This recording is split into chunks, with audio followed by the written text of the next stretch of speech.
to order the Subcommittee on Oversight and Investigations of the House Armed Services Committee. I want to welcome you folks to the hearing this morning. I appreciate you taking your time to join us. I think today's efforts will be worth your time and worth all of our attention. I want to welcome everybody to the Oversight and Investigations Subcommittee's hearing on the efficacy of DoD shipbuilding and aviation plans. The main purpose supporting the 30-year shipbuilding and aviation plans requirement is to ensure effective congressional oversight of DoD plans by giving Congress the information we need to make decisions on issues that are not consistently available in the 5-year data of the Future Years Defense Plan, better known as the FYDP. In my view, we tend to spend too much time arguing about tactics when we're discussing these plans and not enough time focused on long-term strategy. We're constantly reacting to events rather than planning for them, resulting in a system that is burdened with waste and inefficiency. We cannot afford to do this any longer. The stakes are too high, and we owe it to the American taxpayer to insist on well-thought-out, fiscally sound, long-term policy decisions that shape our national defense strategy. And I emphasize long-term. It's critical for us to make sure we have that long-term perspective to understand where we need to go and the best way to get there. The central question, put in simple terms, is, are we doing the best job we can when we develop and implement our 30-year plans to meet our nation's current and future threats? To illustrate this point, I want to highlight just a few examples of what I'm talking about, and these are, in general, examples. The decision not to build submarines in the 1990s, which has created a shortfall in the attack submarine force structure that we won't be able to fix in the foreseeable future. Decisions to cut or efforts to kill a number of programs, including the F-22 fifth-generation fighter, the C-17 cargo aircraft, and the Air Force's combat search and rescue helicopter, all of which arguably place American air supremacy at risk, or at least at question, and ending purchases of the next-generation DDG-1000 destroyers and killing the MPF-A large-deck aviation ship, reducing our Navy to the smallest it's been since 1916. While arguments can be made to support the reasoning behind these decisions, no one can argue about the number of growing threats we face from both state and non-state actors, each with ever-expanding capabilities ready to challenge our own. Between force reductions, a dramatic slowing of new starts, and closures of production lines, America's domestic industrial strategy is slowly being whittled away, emphasizing the need for smart long-term strategic planning. I look forward to hearing your views on this important subject and discussing how we can ensure that as we make difficult policy decisions on long-term procurement, we don't inadvertently place our national security at risk. Before introducing our witnesses, I want to turn to our ranking member, Mr. Cooper, for his opening remarks. Mr. Cooper. Thank you, Mr. Chairman. I appreciate your calling this hearing. I know that there are a lot of issues involved in the 30-year shipbuilding plans. I hope that we can keep this hearing away from the personal and the parochial and focused on the strength of America. Some issues that I'm interested in are industrial agility. On a recent visit to China, we were able to visit a shipbuilding yard there in which they said they could build any supertanker in the world in 6 months, a feat that would be apparently impossible in this country. Also, developments in technology, things such as supercavitation, have changed the nature of surface warfare, and that was a largely unanticipated development in the science. That's changed things that are probably beyond the ability of any 30-year plan to foresee. So thank you for calling this hearing. I look forward to hearing from our expert witnesses. Very good. Thank you, Mr. Cooper. And as we get started, I'd like to ask unanimous consent that non-subcommittee members, if any, be allowed to participate in today's hearing after all subcommittee members have had an opportunity to ask questions. Is there any objection? Without objection, non-subcommittee members will be recognized at the appropriate time for 5 minutes. And we will hear from 2 panels today. Witnesses from our first panel are Major General Richard Johnston, Deputy Chief of Strategic Plans and Programs, U.S. Air Force; Vice Admiral P. Stephen Stanley, Principal Deputy Director of Cost Assessment and Program Evaluation, Office of the Secretary of Defense; Vice Admiral John Terry Blake, Deputy Chief of Naval Operations, Integration of Capabilities and Resources; and Lieutenant General George Flynn, Deputy Commandant of Combat Development and Integration. Gentlemen, thank you so much for joining us today, and we will begin with General Flynn. Chairman Whitman, Representative Cooper, and members of the subcommittee, it's good to be here with you today. The Marine Corps' ability to serve as our nation's principal crisis response force is due in large part to your continued strong support. Our Marines thank you very much for that support. I am here today to address your questions regarding the Marine Corps' role in defining the operational needs and identifying the required enabling capabilities necessary to support the nation's expeditionary force and readiness, a force that must be able today to respond to today's crisis. The Marine Corps is partnered with the United States Navy in defining requirements and advocating for the necessary resources to meet our operational needs. Our goals are to have stability in amphibious, maritime prepositioning, and support capabilities vessel development, as well as associated ship funding, production, and delivery schedules supported in the program and budgeting process so we can achieve the fleet inventory necessary to support our forward presence, engagement, and crisis response capability. Clearly, there are challenges in meeting operational requirements in today's highly dynamic security environment. Finite resources, ship supply and maintenance requirements, and the resulting ship operational availability for pre-deployment operations and training can collectively impact our ability to accomplish our assigned missions. In partnership with the Navy, the Marine Corps looks forward to working with you to address these issues so that we are best postured to continue serving our nation as its force in readiness. Again, thank you for the opportunity to be here, and I look forward to answering your questions. Thank you, General Flynn. Admiral Blake. Chairman Whitman, Ranking Member Cooper, and distinguished members of the subcommittee, thank you for the opportunity to appear before you today to address the efficacy of the Department of Defense's 30-year shipbuilding and aviation plans. The Department of the Navy is committed to building an affordable ship and aircraft fleet that supports the National Defense Strategy, the Maritime Strategy, and the 2010 Quadrennial Defense Review.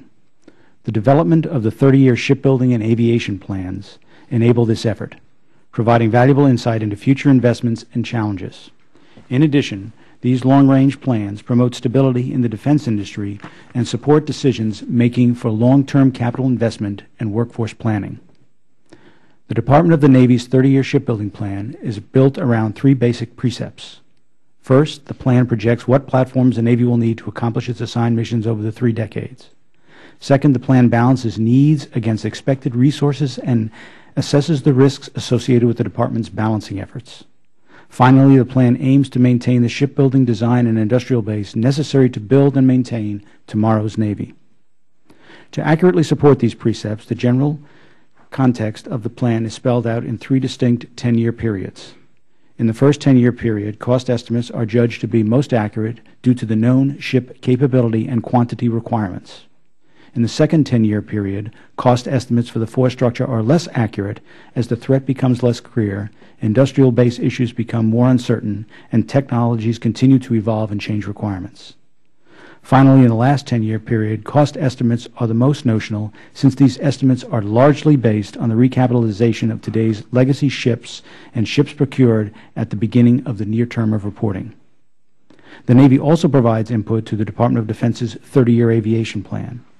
These shipbuilding and aviation plans provide our best efforts to address a very difficult planning challenge. The Navy supports the requirement for the submission of the long-range shipbuilding and aviation plans as they provide important information for Congress, the Department of Defense, and industry to make critical investment decisions. Thank you all for all you do to support the United States Navy and for all you do for the men and women in uniform serving around the globe. Thank you, Admiral Blake. Admiral Stanley. Chairman Whitman, Ranking Member Cooper, and members of the committee, thank you for the opportunity to appear before you to discuss the Department's 30-year aviation and shipbuilding plans. While the Department has always done long-range planning, we understand that the value of these plans lie more in what we learn through the planning process than in the content of the plans themselves. This is especially true for projections beyond 5 years. The planning process provides a useful opportunity to consider and confront out-year implications of our near-term decisions.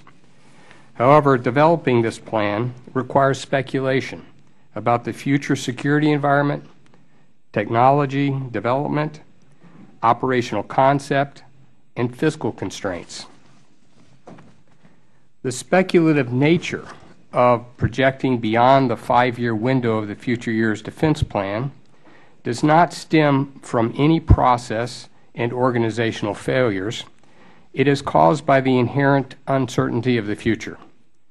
The history of these submissions is relatively short. The first submission of the shipbuilding plan was in 2000, and the first aviation plan followed 10 years later in 2010. The 2011 National Defense Authorization Act changed the reporting requirement for the shipbuilding plan from an annual report to a quadrennial report, while the aviation plan remained an annual report. Plans were not submitted with the President's FY 2010 budget due to uncertainty regarding our defense strategy. During this period, in 2009, a new national security strategy and associated defense budget projections were being developed. This year, the Department submitted the aviation plan on the 12th of April. The plan was delayed because of internal budget decisions were concluded a month later than usual. Also, this year, there was more debate than last year on out-year aviation plans. Resolving these issues and coordinating the results delayed submission of the plan. Both long-range aviation and shipbuilding plans follow a similar development process. The individual services maintain long-range plans for these weapon systems as part of their Title X responsibilities. However, these plans are based on fiscal, operational, and technical assumptions. Once the current year planning and budgeting process concludes, the Department has considerable work to do. The services have to develop and refine their projections, reconcile these projections with the Selected Acquisition Report, SAR data, and ensure the estimates adhere to fiscal constraints. For the aviation plan, CAPE develops the report based on the inputs from the services. Navy drafts shipbuilding plans based on the shipbuilding stakeholders' inputs. CAPE and the Navy develop tables and charts, refine themes, apply quality control to the data, and combine inputs to form an integrated view. These plans are the Department's best efforts to address the challenge of developing highly complex projections over a 30-year period. The development of these plans involves a great deal of collaborative analysis throughout the Department in order to work through fiscal, technical, and operational assumptions. These plans are not precise procurement blueprints. Rather, they represent the Department's best forecast of what tomorrow's forces may look like given today's outlook. Very good. Thank you, Admiral Stanley. General Johnston. Chairman Whitman, Ranking Member Cooper, and distinguished members of the subcommittee, it is a privilege to have this opportunity to discuss the Air Force contribution to the Department of Defense's 30-year aircraft procurement plan. The United States Air Force remains committed to drafting of the aircraft procurement plan and to the development of necessary aviation platforms that provide the joint force with global vigilance, global reach, and global power. In support of the National Security Strategy, National Defense Strategy, National Military Strategy, and the 2010 Quadrennial Defense Review. The following statement is a brief summary of how the Air Force's strategic planning process operates to serve the interests of national defense and how it informs the 30-year aircraft procurement plan. The Air Force benefits from a disciplined strategic planning approach to establish a long-term aviation investment plan. Specifically, future force structure projections are developed and refined after each programming milestone. These force projections align with the aforementioned national strategy documents. Major milestones include submission of the Air Force Program Objective Memorandum and the delivery of the presidential budget.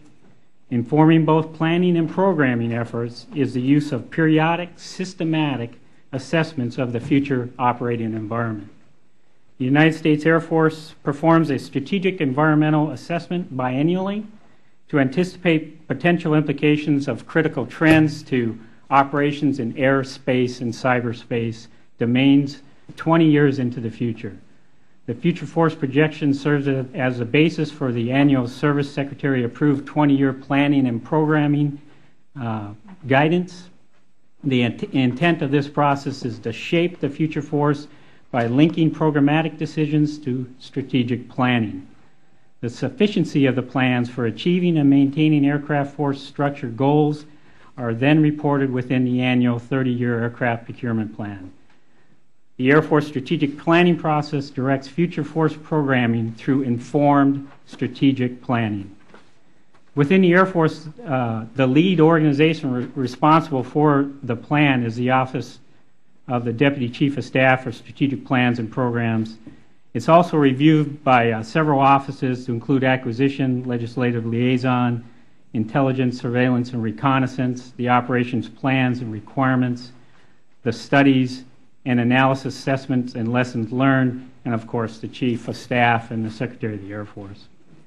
The United States Air Force regularly and systematically develops and refines its long-term aircraft investment plan. The Air Force's deliberate process drives the service to make fiscally responsible choices that are grounded in strategy. Furthermore, the Air Force remains committed to the collaborative approach with the Office of the Secretary of Defense and the Department of the Navy in building a sound 30-year aircraft procurement plan for the Department of Defense and Congress that is both useful and timely. Thank you for the opportunity to discuss the Air Force contribution to the Department of Defense Long-Range Aviation Plan and your support to the men and women of all the services. I look forward to your questions. Thank you, General Johnston. Panel members, thank you so much for joining us today and for your thoughtful, insightful opening remarks. And we will proceed now into questioning. And Admiral Stanley, I'll begin with you. The observations that you place that the process is important, I think, is spot on. The process, I think, for developing good information for decision making is absolutely critical.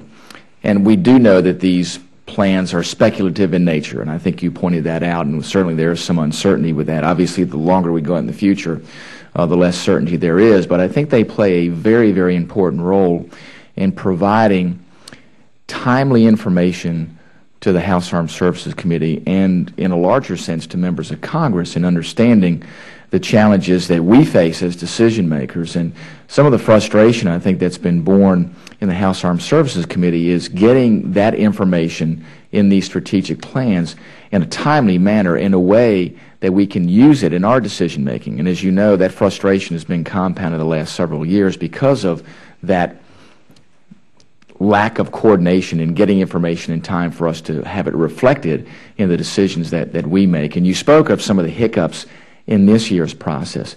Let me ask you, rather than retreading how the process took place, which I think you did an admirable job of laying out there, let me ask you this.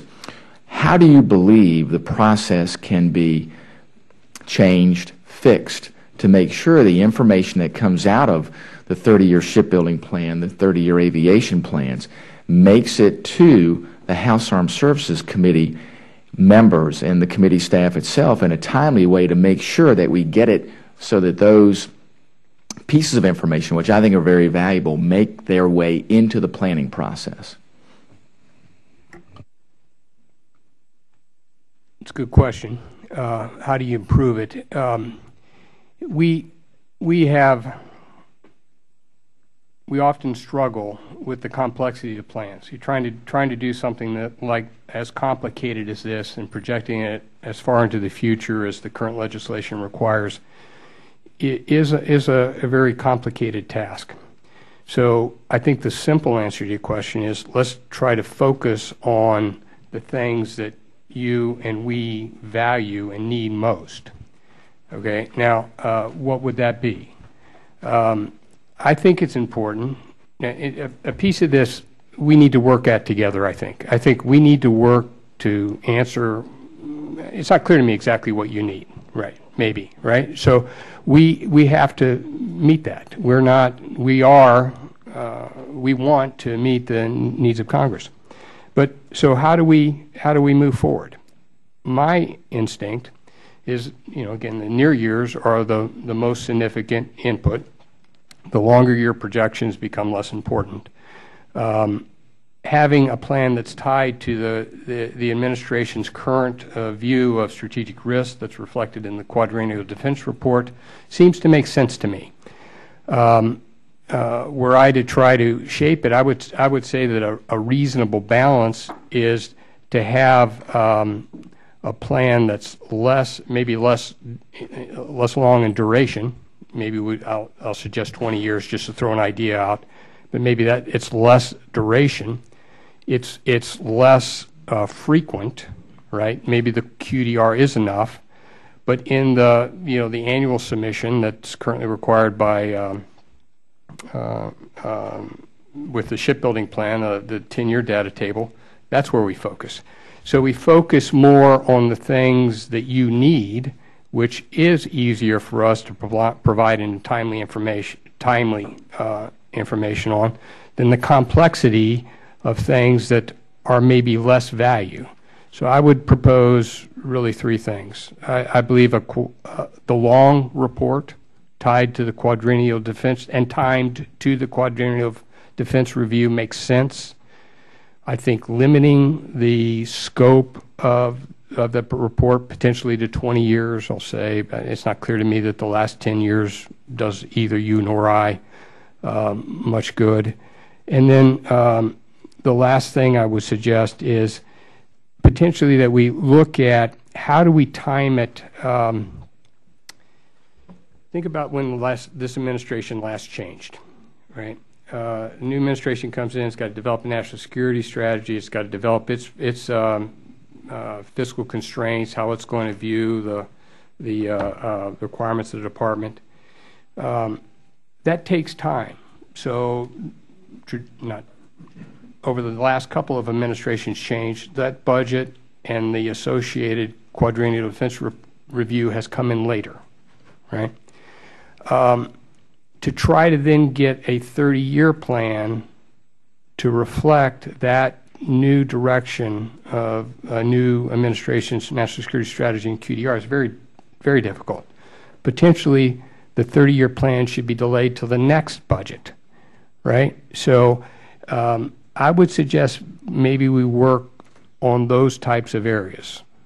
Again, a quadrennial, lesser scope, and potentially a year delay after the QDR. All right. Very good. Thank you, Admiral Stanley. And that leads me to the next question. When we talk about the current process in planning, is it normal, even under the auspices of doing an evaluation leading up to the QDR with the 30-year shipbuilding plan, 30-year aviation plan, is it normal then for there to be an annual evaluation? Is there still an annual update that leads up to the QDR with this long-range planning process? And how rigorous is that outside the window of the fit-up? And I think that alludes to some of the specifics of what you had talked about reforms. Yes, we update our proposals every year. Normally that's focused on the nearer years, the fit-up type of proposals, but things change, right? You alluded to the idea of who could have forecasted what's happening in the Middle East today, right? 10 years ago, we couldn't have projected the demand for the unmanned air vehicles that we require today on a daily basis, saving lives in the theater right now. So things change. Our plans need to be flexible enough that we can respond to the needs of the warfighter. Certainly how you authorize and Congress appropriates also is a change that we need to consider every year as we come up with the next year's plan. So yes, they change.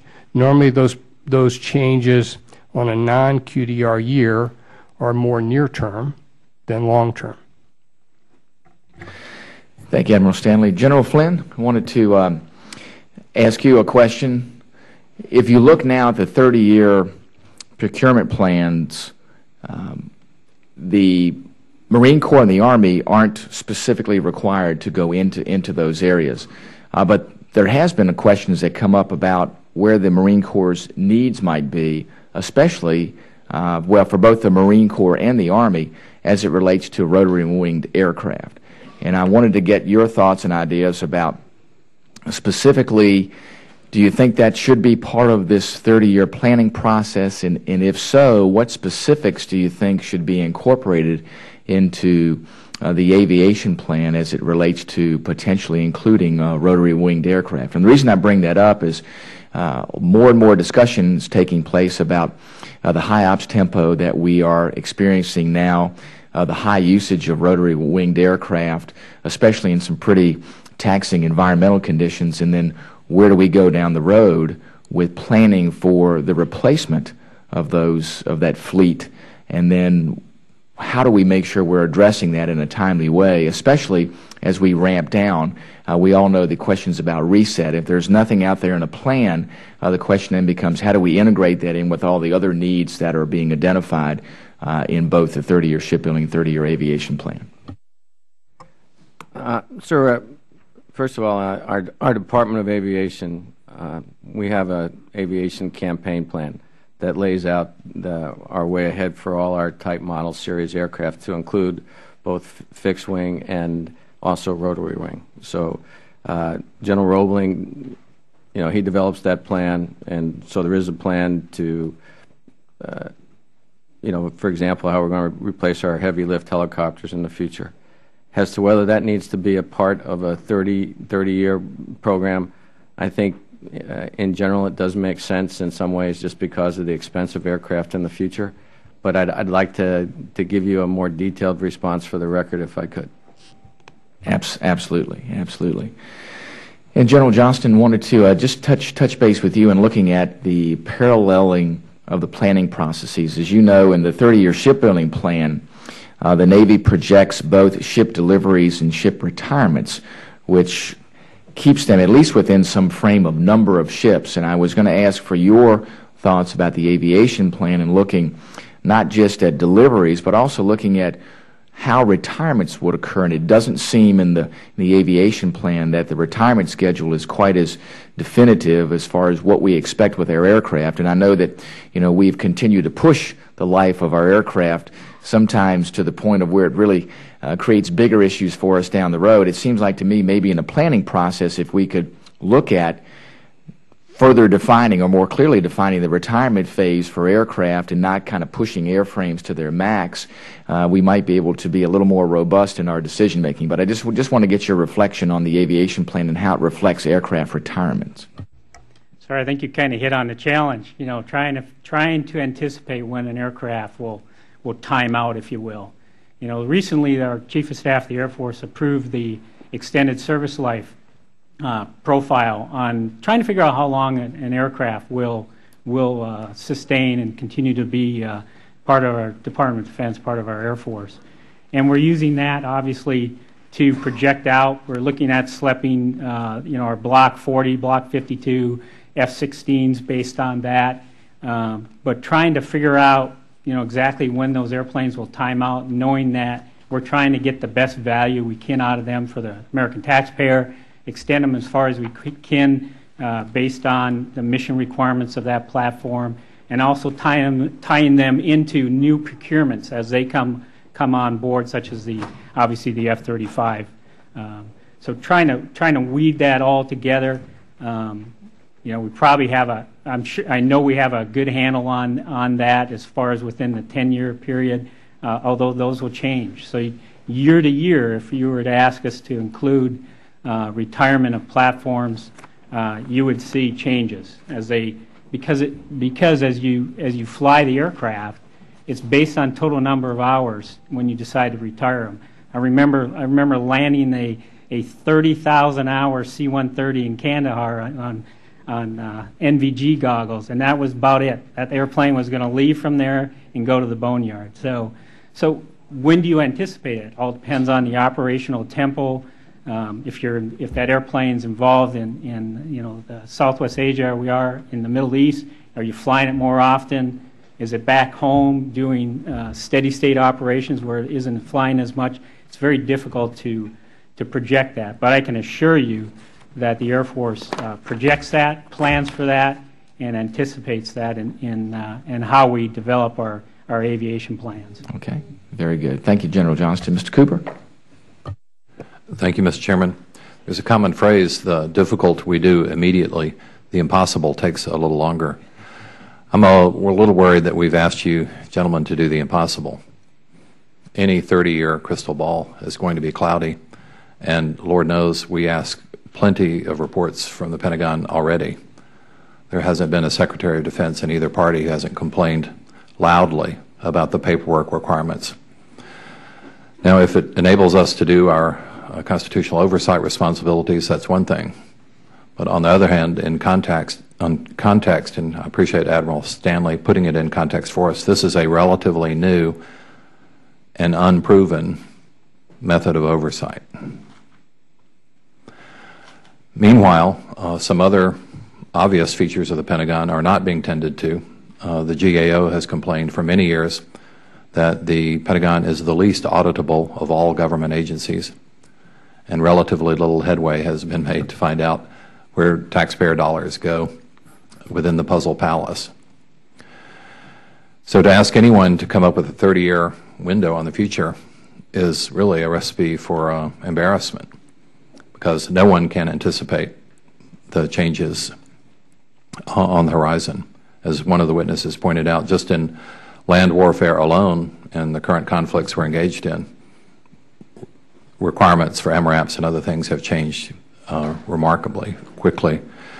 So as I said in my opening comments, I'm a little more interested in agility and the ability to respond to future threats than in locking in programs that may or may not be useful 10, 20, 30 years hence. In the worst case scenario, I'm worried that a 30-year oversight or plan like this could just be a new type of pork preservative as people seek to lock in constituent facilities that may be popular back home but may not strengthen America. So I think we have to guard against that danger. It's always good to have plenty of cushion and reserve, but given the uncertain nature of warfare and the constantly changing nature of warfare, 30-year time horizon, which is longer than most careers in the military itself, is going to be a difficult task to achieve. So I appreciate your gentlemen's patience in putting up with requirements like this. I personally am doubtful of their usefulness, but I appreciate the good humor in which you try to comply with the request. Thank you, Mr. Chairman. Thank you, Mr. Cooper. Mr. Forbes. Thank you, Mr. Chairman. And first of all, I want to thank you and the ranking member for holding this hearing, and I want to thank all the witnesses and tell you at the outset that you're all good men. I know that you've served your country well, that you love your country, and I'm not going to ask you any tough questions today, and the reason I'm not going to ask you those tough questions is because you can't answer me. And that's what concerns me the most. As the ranking member stated, it's sometimes difficult when we look at 30-year plans because we know we won't hit them. But that doesn't mean we shouldn't look at them, because the importance of the 30-year plan, if we don't graph it out, we don't know whether our short-term actions are going to get us down the road or not. And the second thing is, it's not just agility we need to look at, it's honesty, because the Congress either needs to play a role in this, or we need to get out and just say we don't have a part in it.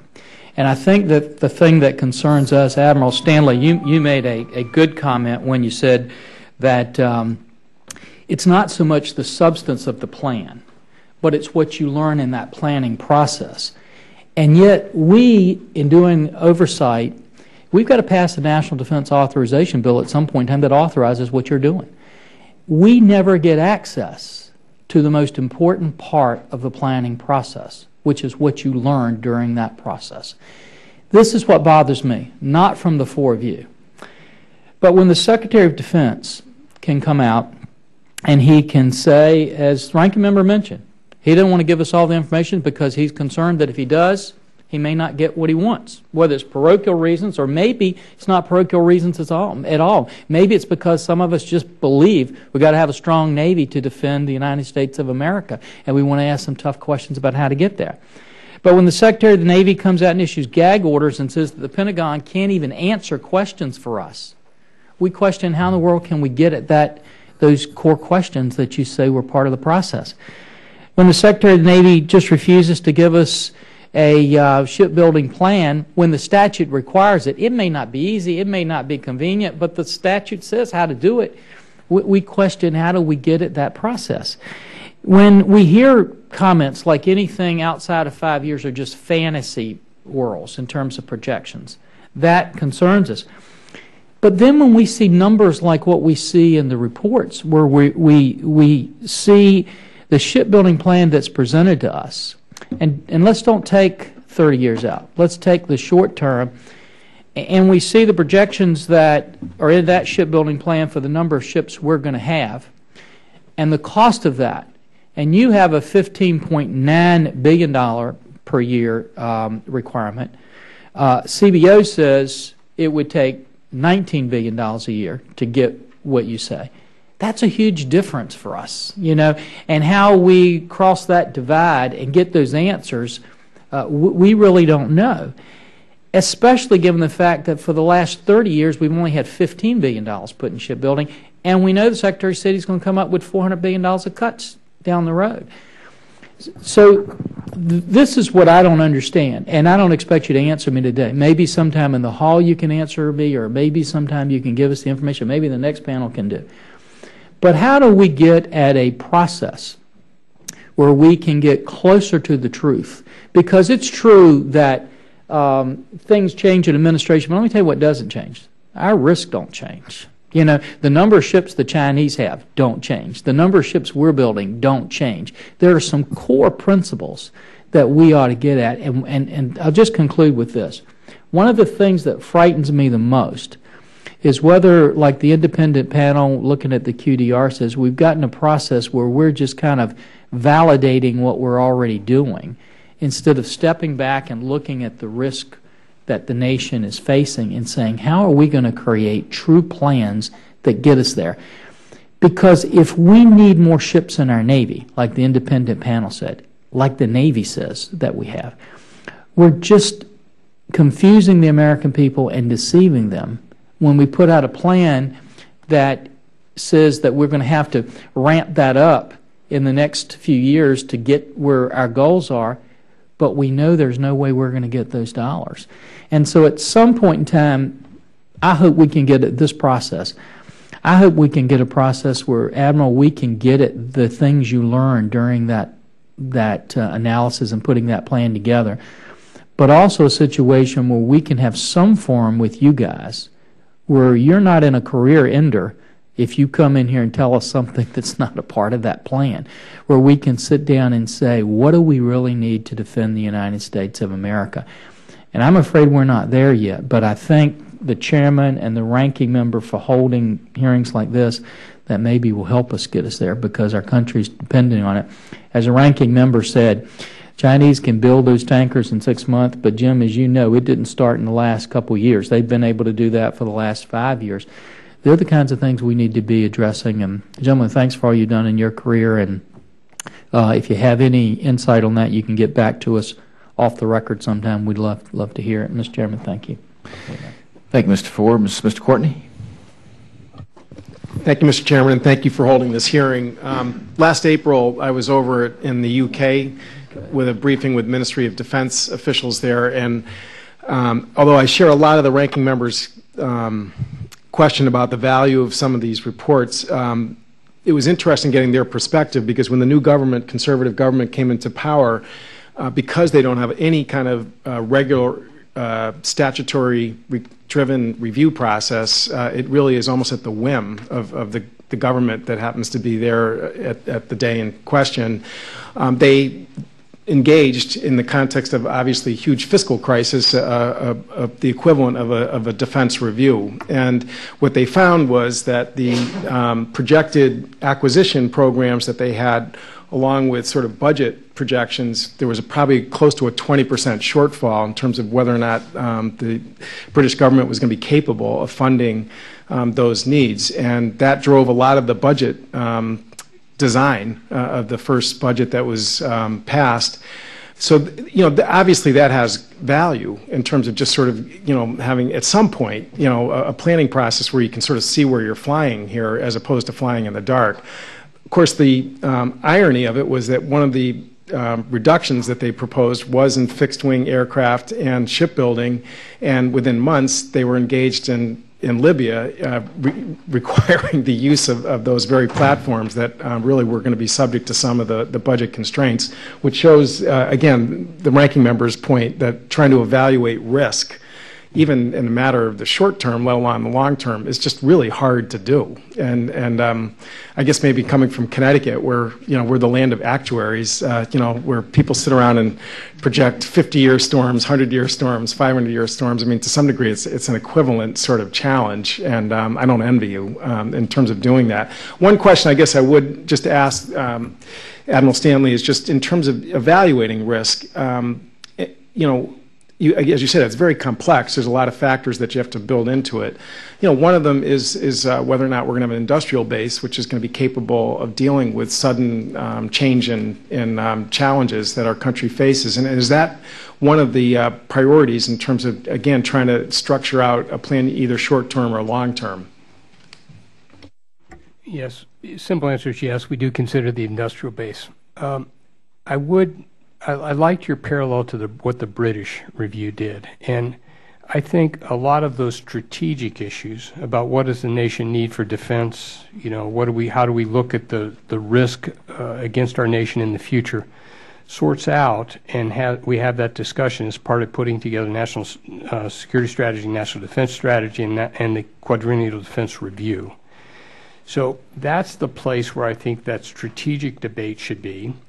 And the whatever shipbuilding or aviation plans that we have that look forward, and it does look forward into a dimly lit future, right? Those plans, as they come together, reflect that risk in that direction. In these plans is not where we should be debating. Do we need 400 ship Navy, a 300 ship Navy? Do we need what's the size of the F-22 force that's required? That should come out of the strategic reviews, would be my input.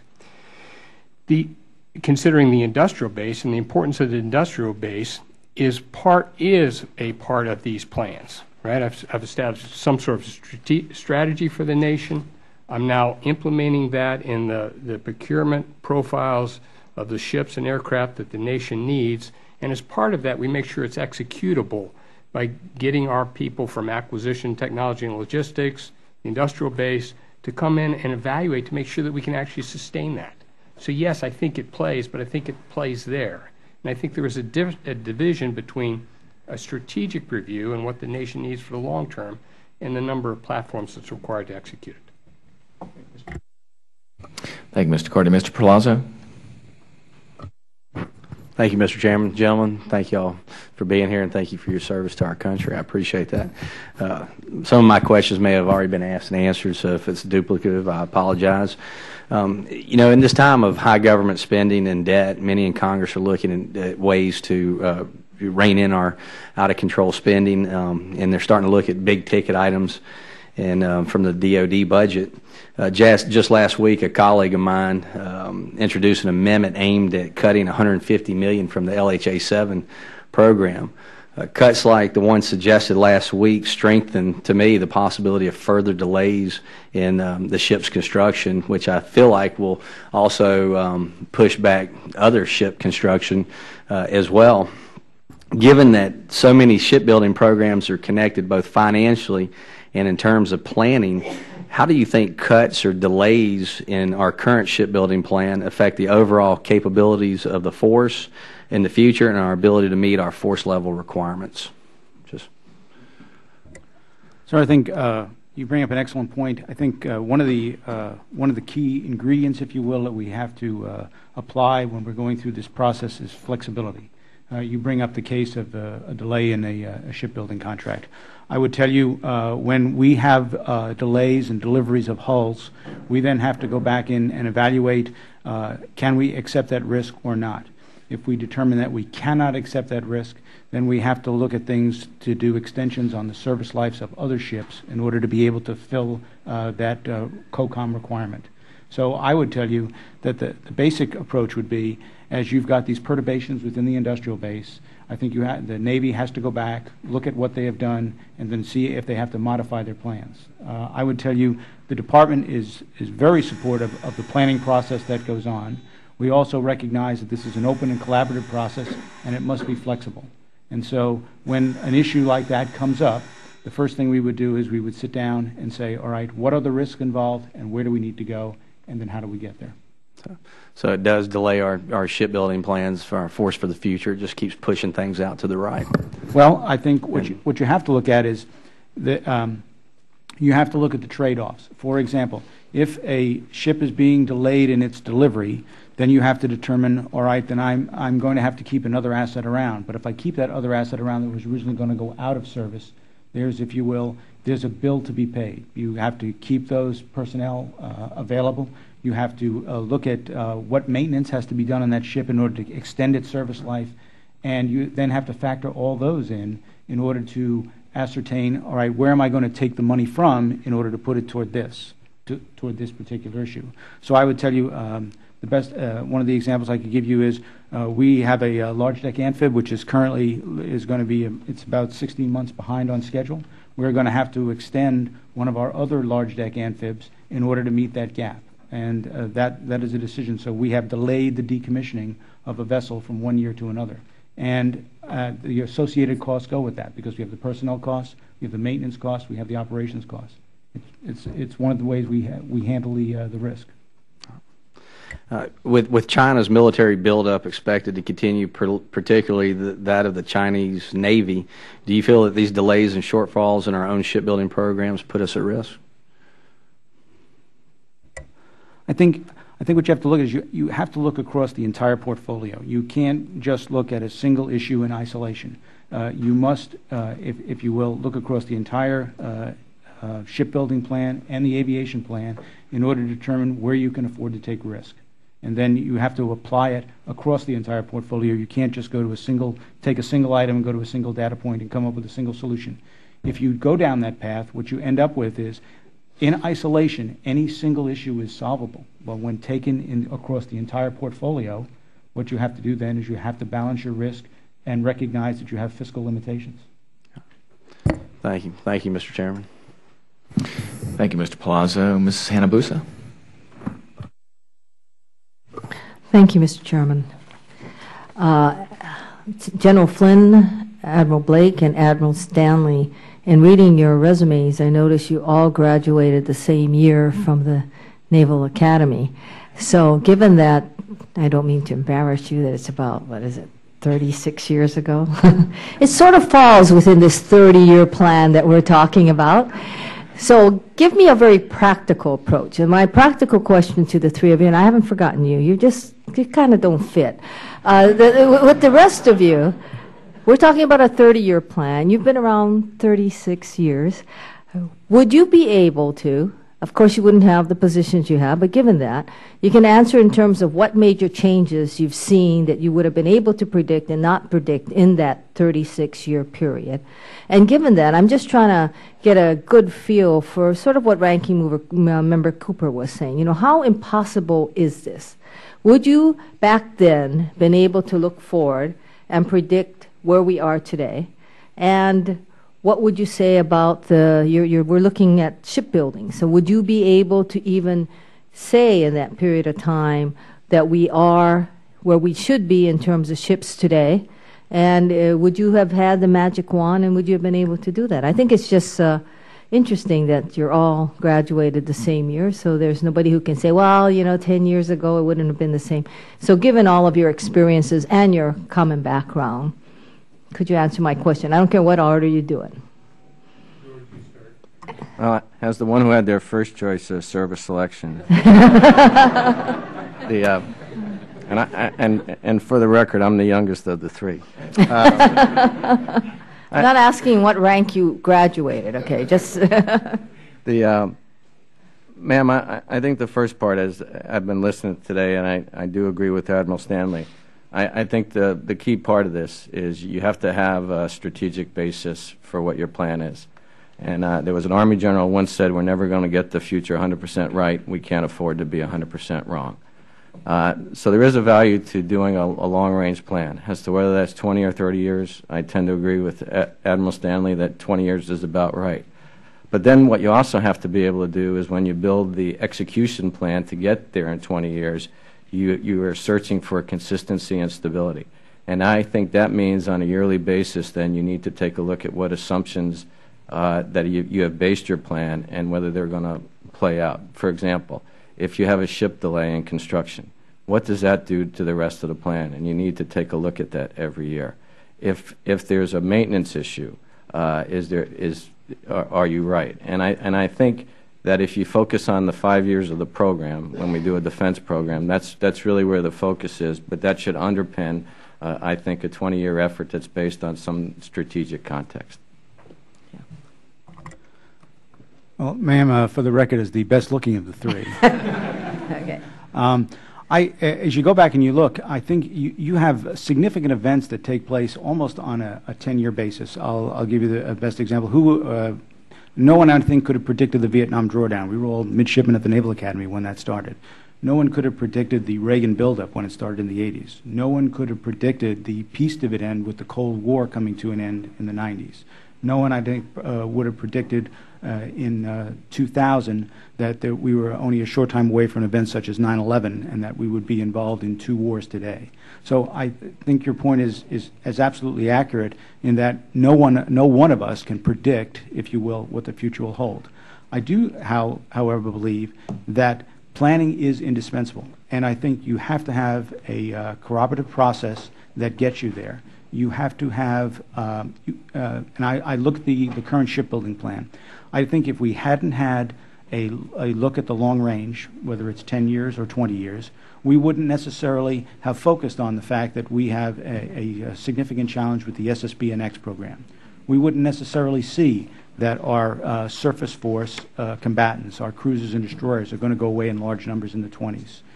We wouldn't necessarily have been able to project the fact that our submarine numbers are going to go down, and that we have to address that. You know, one of our goals, which we have accomplished in recent times, is we are now able to build 2 submarines a year, which is no small accomplishment given the fiscal constraints we operate under. So I would say, as you look across that, there is significant value in the planning process. I would go to the point, as I mentioned in my opening remarks, when you go out to 30 years, that last 10 years is notional. It's a one-for-one replacement. If you were to ask me what would I look at, I think we do need to focus on that 20-year period because we cannot project those events like the peace dividend or the Reagan buildup or whatever event it happens to be. And so it's important that we have that because I guarantee you in 2000, none of us were looking at the use of the UAVs that we currently have in inventory back in 2000. No one, I don't think, projected that by 2011 we'd have the number of assets available for the purposes that are now being used. So I definitely agree with you that you have to do that from that perspective. Thank you. Mr. Chair, can I ask that the remaining Admiral and General respond in writing? Yes. Thank you Ms. very much. Thank you so much. We appreciate that. Ms. Pingree? Thank you, Mr. Chair, and thank you for allowing me to sit in on your committee. This is an interesting conversation, and I don't have a lot of questions to ask. I really was looking forward to hearing a little bit of your projections out into the future, and I think this is useful, and particularly useful hearing some of the challenges that come up when you try to project 30 years out, which my colleagues have been discussing, and you all have mentioned that it's very hard to tell what technology will be available to us, where we will be at risk. And I applaud you for attempting to do that. I will just add from my perspective, and I do have a somewhat parochial lens for this because I do have a shipyard in my district, so we think a lot about our relationship with building ships, with what our industrial capacity is, with our inability sometimes to negotiate contracts, and from our perspective, the lack of sufficient ships projected out into the future. So if you want to make any comments on that, I mean, I see from a very short-term lens that we're not meeting the need of building sufficient ships to power our Navy, and that I see every day the diminishment of the industrial base, particularly with an aging workforce. We, of course, believe that we build the best ships in the world in the state of Maine, and we worry about what happens when we don't have future generations that are trained to do that. And as some of my colleagues have mentioned, all you have to do is take one look at China and think, you know, what are we letting go of in this country when we may easily find ourselves in the short run and certainly in the long run facing a much more powerful Navy without the capacity to deal with it. So to a certain extent, I look at it and say, okay, it's good that we're thinking 30 years out, but I'm really worried about the next 10 years, and it doesn't seem that we're on track to do what we need to do in the short term. So if you want to make a comment on that, that would be useful to me. Ma'am, I would tell you, in our deliberations as we're building plans, one of the key considerations is the fragility of the industrial base. The fact that the industrial base over the past several years has shrunk in size, and the fact that we recognize that that database is a national asset and that it is not easily recoverable. And so when we put plans together, one of the key factors is the health of the continuing of the industrial base, and that is no small issue when we are doing that as we build the plan. I can tell you when we look at whether it's your yard up in Bath, or it's the yards down in the Gulf, or it's the yards on the West Coast, or the ones in the Virginia. We absolutely look at every one of those. We also look at not only the Tier 1 yards, but the Tier 2 yards, because we recognize that, that whatever decision is made, it's going to have an effect on both those, on the work at those yards and how we're going to be able to maintain that industrial base into the future. Thanks. I would just comment. It doesn't seem, from my perspective, and I know many of my colleagues have high-performance yards in their district as well, but it doesn't seem like at this rate we are keeping up with maintaining the industrial base, training the individuals that we need in the future, and we're certainly not building ships fast enough to meet our capacity or our need. Thanks. Thank you, Ms. Pingree. Mr. Conaway? Pass. Okay. Mr. Langevin?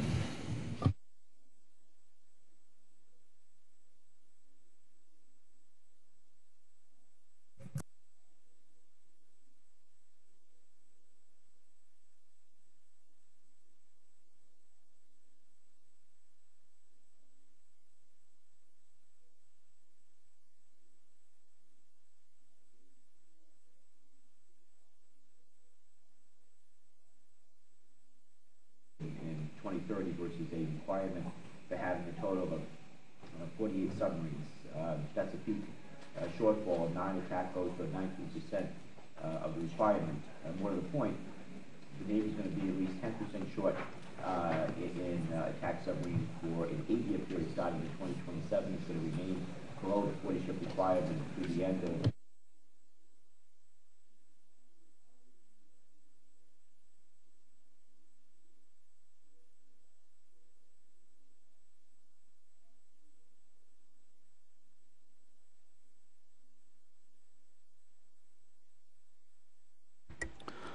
Sir, let me begin by saying, first of all, I think one of the key factors that occurred is that we were able to get to building 2 boats a year. As you know, there have been several years we were only able to build 1. So that was the first start in the process. We were able to get to building a second SSN.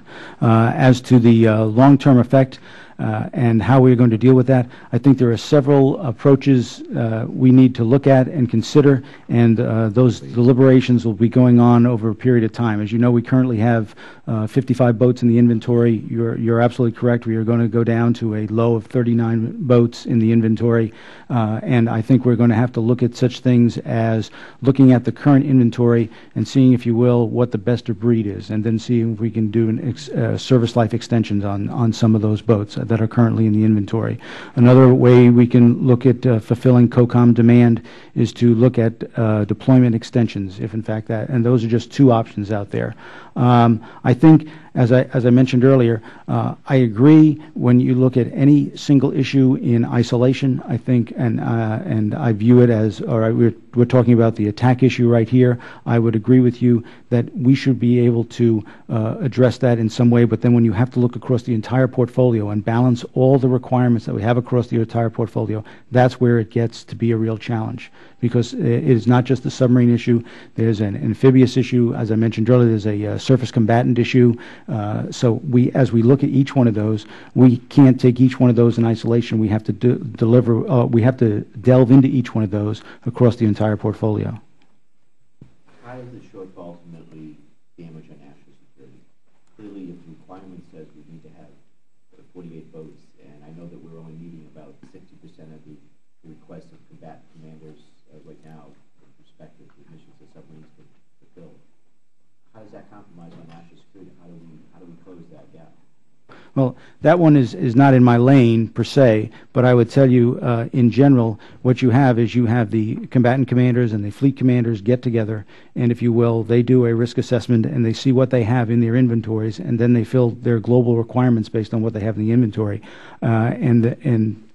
You can't address the issue overnight, but I think for any deeper than that, sir, I'd have to take it for the record. Well, let me try a different but related question. I don't think this mic is working. Admiral, so I understand that the Navy's trying to find a way to put an additional attack boat into the shipbuilding plan for FY 18 column to bring the FY 18 figure to 2 boats. And certainly that's fine, but it's only 1 additional ship. You're still going to need to put another 5 or 6 boats into the plan to avoid dropping below the 90%, 95% of your requirement. If the Navy isn't planning to refuel or slap older boats, attack boats, and it's not planning to put an additional 6 or 7 new attack boats into the shipbuilding plan, then can you please tell me what the Navy does plan to do to substantially mitigate the projected shortfall in attack submarines? Well, I think, sir, first for the, you're absolutely correct. In the current mix, there is a single boat to be delivered in 18. That'll be at the earliest a POM 14 issue, because that would be at the end of the fit-up, and I'm sure there'll be significant deliberations between now and then just to address that single issue. With respect to how we would address the overall shortfall as you go to the out years, I would go back to, I think we are going to have to look at the viability of looking at service life extensions, if in fact that is viable, and then we will have to determine if it is, or if we have to go to deployment extensions. Thank you. Thank you, Mr. Langevin. Mr. Kaufman. Thank you, Mr. Chairman. Vice Admiral Stanley, you know, it seems like we become fixated, rightfully so, on the number of ships in the United States Navy. And so I think the current projection is we're trying to get to a 313-ship Navy. But I think my concern is in getting there, are we, in focusing on the number, are we too focused on building the least costly ships versus the more capital, the larger capital ships? So we seem to be focused on the littoral combat ship and the joint high-speed vessel in terms of getting those numbers. But my concern is that there doesn't seem to be the focus on the next generation ballistic missile submarine. And I wonder if you can comment on that from a long-term budget point of view. So first, on the SSBNX, it is funded. It's being developed in consonance with the our British counterparts. We're doing what we need to do to deliver that capability now. It remains funded. I don't think that the requirement's at all in jeopardy. But your larger question is the number of ships. Is that an appropriate focus? Quantity has a capability importance all its own, so it is important. But to say that 313 is precisely the right number is I think short-sighted. The number of ships varies. In this plan, this 30-year plan, it varies significantly from the 280-some that we're at today. I think it pegs out around 225 or 325, something in that ballpark, comes back down. So you've got a bunch of sine curves in this plan that all gets added up, and we say that the requirement's about 300 is what the department said. You quoted the CNO who says that 313 is his floor. It's important. I don't want to take away from that, but I also recognize that it's not a single point. It's not a precise number is not always right. So it's much more important to get at what capability that force has. The way Secretary Gates thinks about it is we've got to focus on the flexibility of our force. Make sure that we have a force available that's adaptable to this future that is hard to foresee. right? We want to make sure that the ships that we're buying, use LCS as the example, quite honestly, I mean, it's basically a new concept. That mission module and the ability to change that mission module will allow the Navy to send the right capability forward that they need. So that is important, and having that in some quantities, I think, makes some sense. How many of the more expensive types of ships do we need? It gets at sort of what we're talking about over here, where what is China going to do? Mm-hmm. And what kind of capabilities do we need to provide the right opposing force to the Chinese capabilities?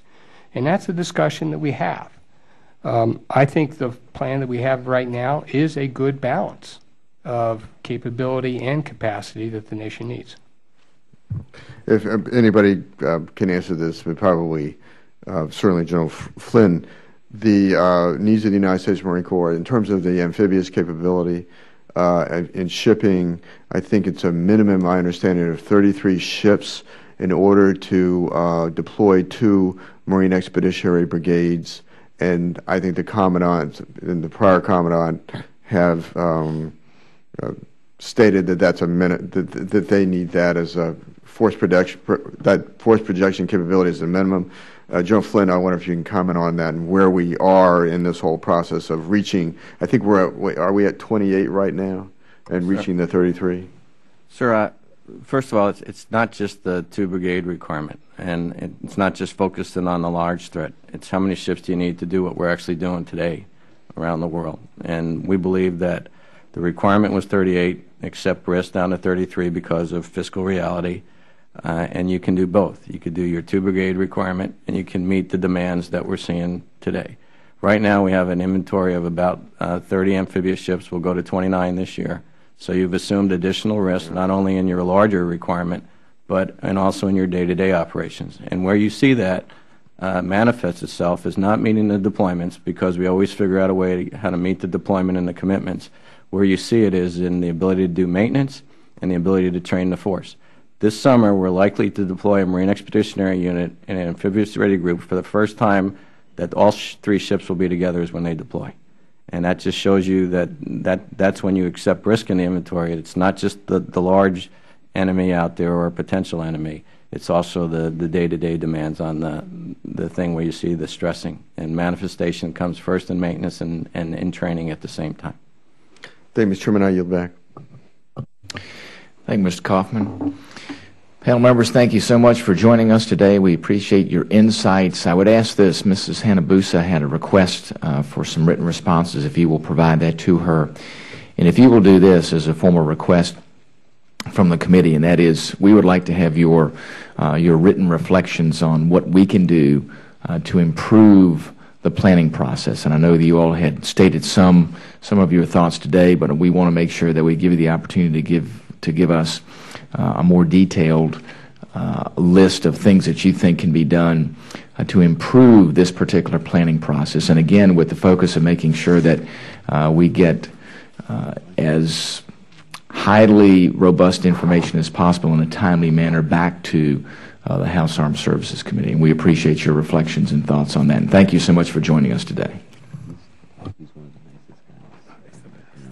We're going to break for about 3 minutes and let the next panel be seated, and then we will begin questioning then. Whole Section Congressional Research Service, Mr. Eric Labs, the National Security Division, Congressional Budget Office, and Ms. Mackenzie Eaglin, Research Fellow for National Security Studies, the Heritage Foundation.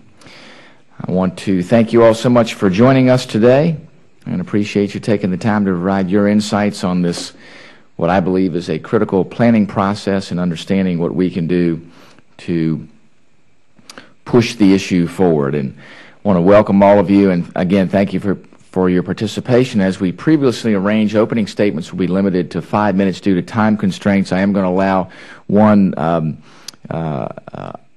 exception, and that's for Mr. O'Rourke. He's asked to provide some additional comments, so we will allow that particular time. Additionally, written testimony absent objection will be made part of the record, and we look forward to hearing from all of you and discussing the oversight issues we've been concerned about here in Congress. And I also remind my colleagues that we will use our customary 5-minute rule today for questioning, proceeding by seniority and arrival time. So with that, we will begin our testimony with Mr. O'Rourke.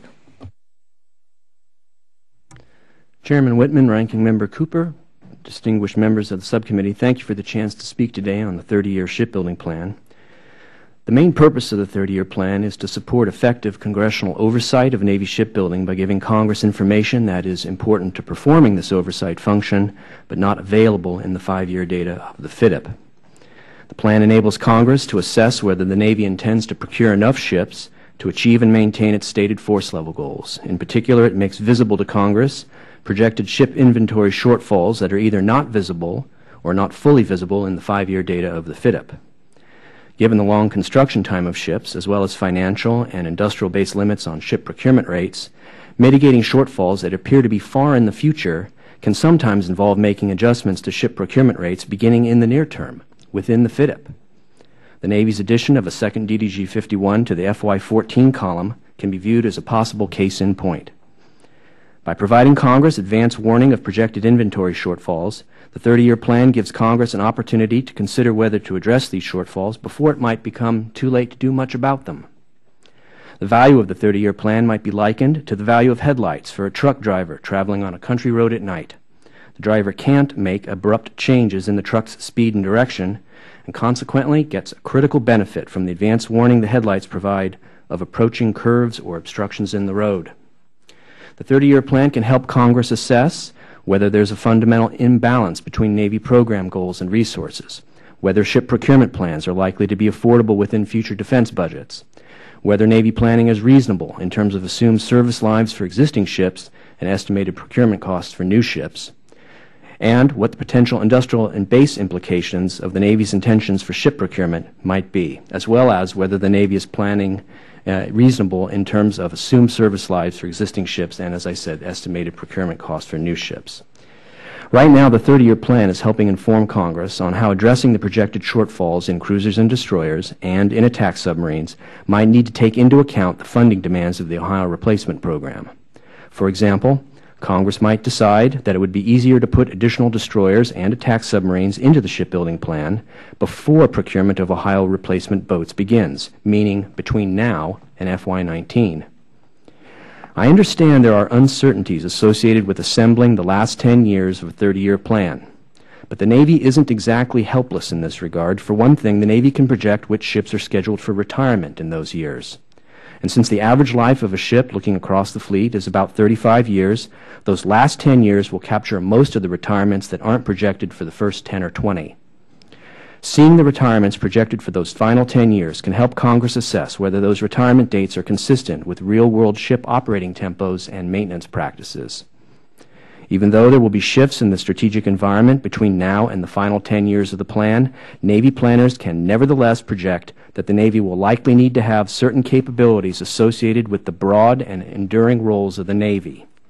Indeed, one of the strengths of our multi-mission naval forces is that although they're designed and built in a certain strategic environment with certain specific missions in mind, they usually wind up being used many years later very successfully in different strategic environments for different missions.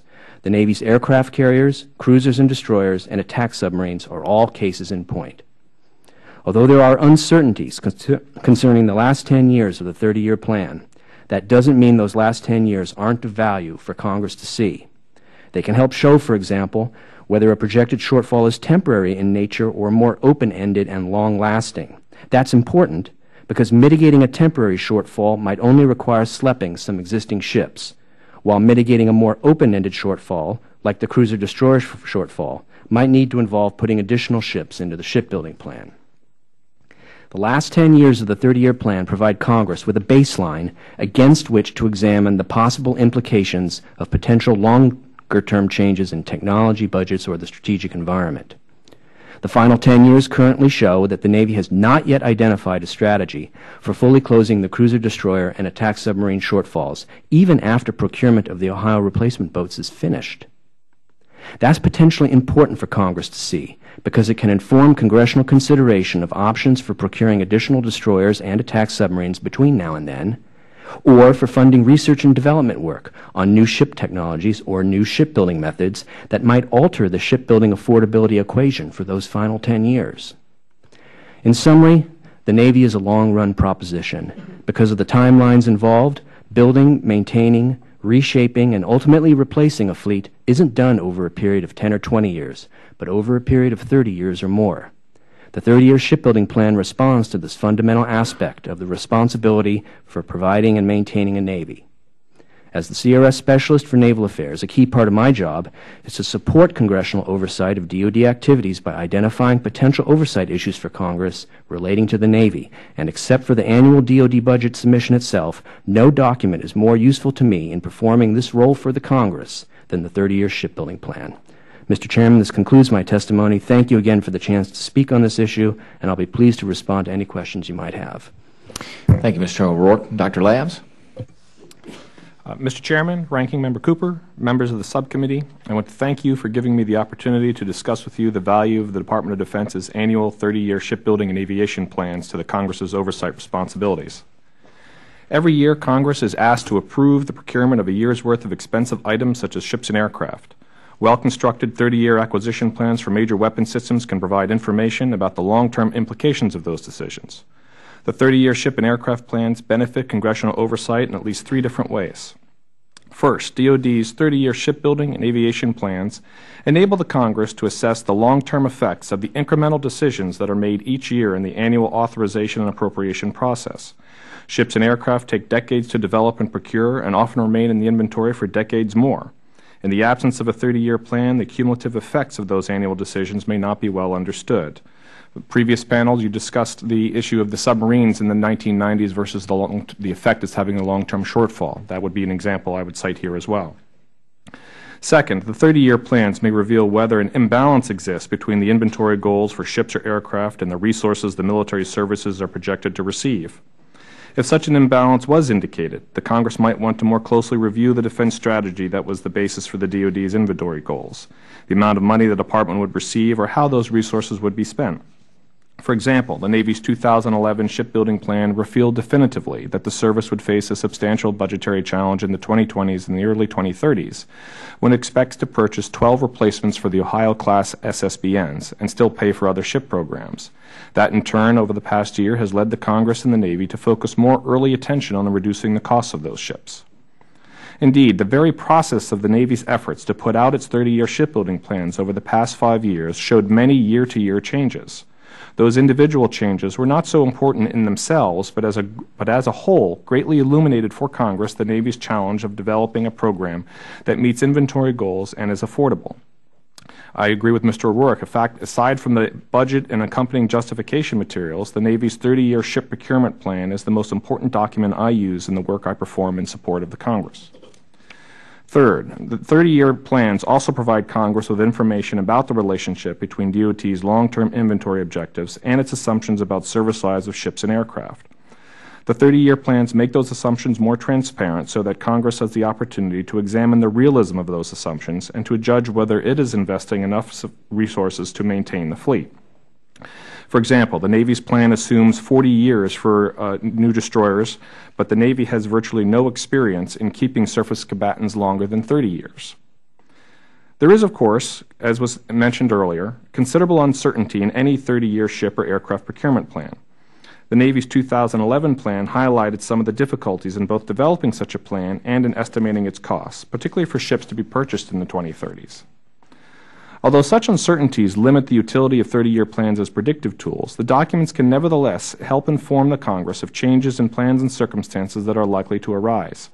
For example, the Congress is frequently faced with events and decisions about military aircraft inventories and acquisition budgets that have long-term implications.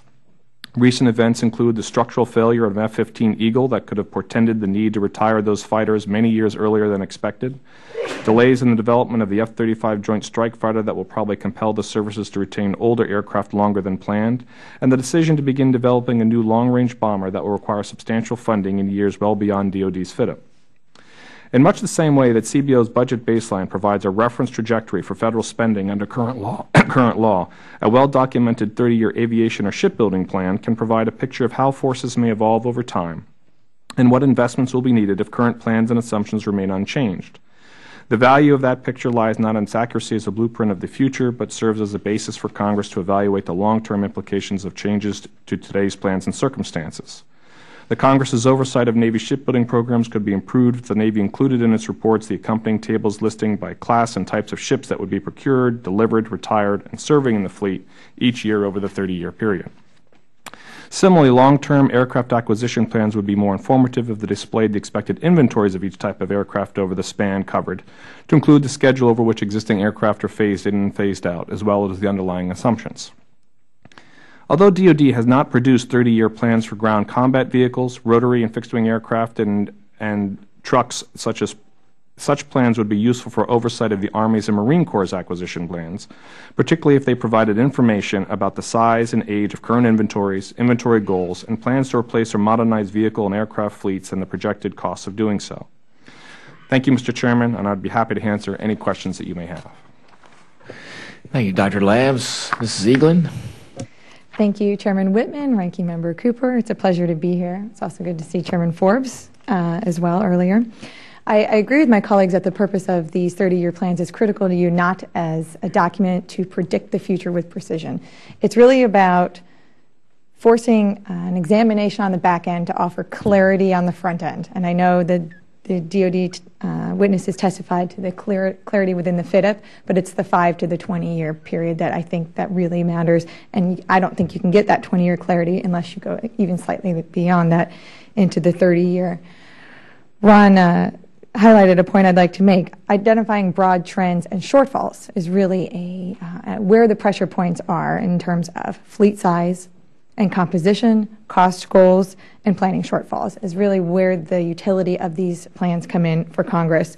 So, for example, Admiral Blake referenced the SSBNX as something, and Eric just did as well, as a program and a pressure point in terms of budgetary resources available and a potential plan resource mismatch, something that Congress needs to begin working on right now with the Department to help alleviate that strain, coming up with creative solutions.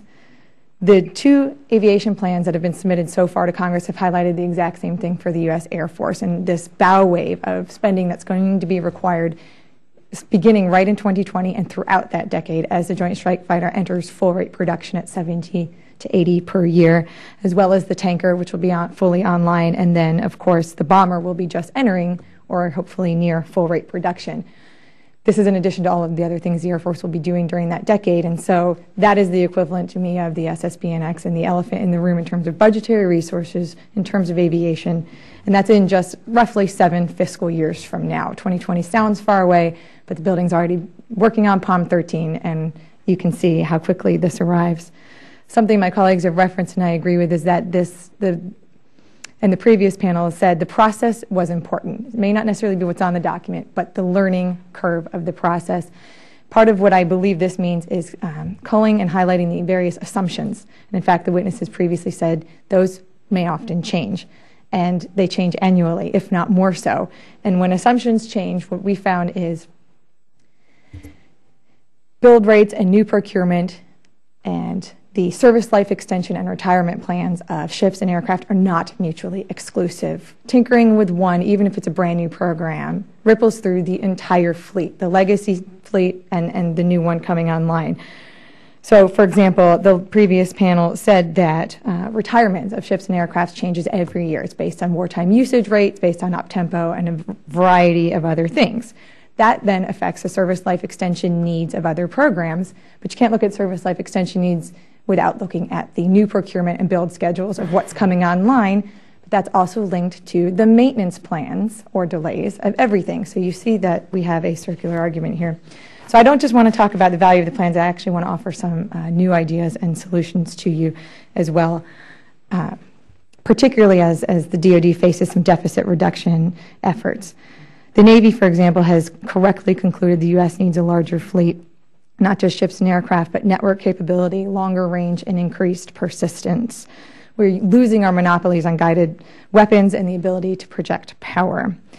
Precision munitions and battle networks are proliferating, while advances in radar and electro-optical technology are increasingly rendering stealth ineffective. I think Congress should look at the possibility of a long-range technology roadmap, which would include a science and technology plan and an R&D, a research and development plan for the Department of the Navy and the Air Force. This would call greater clarity to the need for a next-generation surface combatant for the Navy, a new air superiority fighter jet for the Navy and the Air Force, and what low observable capabilities beyond stealth may be required. This would also highlight some of the things Ms. Pingree talked about as well, in the need in the technology space for more capable anti-ship, land attack, and air-to-air missiles, next-generation rotary wing aircraft, satellite recapitalization, directed energy and electromagnetic weapons, nanotechnology, solid-state and fiber lasers, and biotechnologies as well. This roadmap would look at what our global allies and partners are doing and the potential emergence of new players. It would also consider capabilities in domains including undersea, cyber, and space. And lastly, I would conclude something that I would like Dr. Labs to weigh in on. Congress may want to consider universal cost estimates among the Office of the Secretary of Defense, the Department of the Navy, and the Congressional Budget Office to use a set of consistent costing methods to reduce the wide variances among these shipbuilding plans, the defense budgets, the CBO estimates, and external analyses. Thank you very much. Thank you, Mrs. Eaglin. We will now begin with our round of questions. I understand we might have some votes coming up, so we will try to integrate our questioning amongst vote schedules. Mr. O'Rourke and Dr. Labs, I appreciate your insight into the process, and you both indicated how valuable this document is to you in decision-making and the efforts that you have to put forward. Let me ask this. You had heard in the previous testimony about some suggestions about the length of the entire scope of the planning process, 20 years versus 30 years. I want to get your perspective, a little more specificity in your perspective on 20 versus 30 years and what that 10-year period of time creates as far as value in the planning process. And then give me your perspective, too, on the current regime, which is we are providing a 30-year aviation and shipbuilding plan in relation to the QDR, which is on a 3-year cycle, versus the proposal, which is to go to a 1-year cycle. I want you to speak a little bit to the utility of doing an update on an annual basis versus in concert with the QDR, and then 20 years versus 30 years as far as the scope of the plan. Mr. O'Rourke? In terms of 20 versus 30, I think it's very important to note that the two major shortfalls that I have highlighted in my testimony, the one for cruisers, destroyers, and the one for attack submarines, the majority of the years of those shortfalls are revealed in the final 10 years of the 30-year plan. If you didn't see those final 10 years, you might assume that those shortfalls might be closed up on their own over time through natural build rates. It's only because we saw the final 10 years in that 30-year plan that we see that, in fact, those shortfalls are open-ended. And as I mentioned in my opening statement, that can have a big difference in terms of the kinds of options you might want to entertain for how to address those shortfalls. If you thought this was just going to be a dip that was going to close up on its own accord over the long run, you might then simply look at schlepping some of your existing ships to fill in that valley.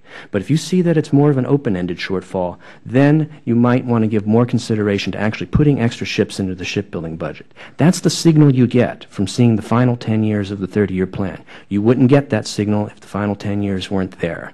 And because the middle years of that 30-year plan have the Ohio Replacement Program in it, that might give rise to consideration for putting any extra ships in the shipbuilding plan into the first 10 years of the 30-year plan, the period we're looking at right now.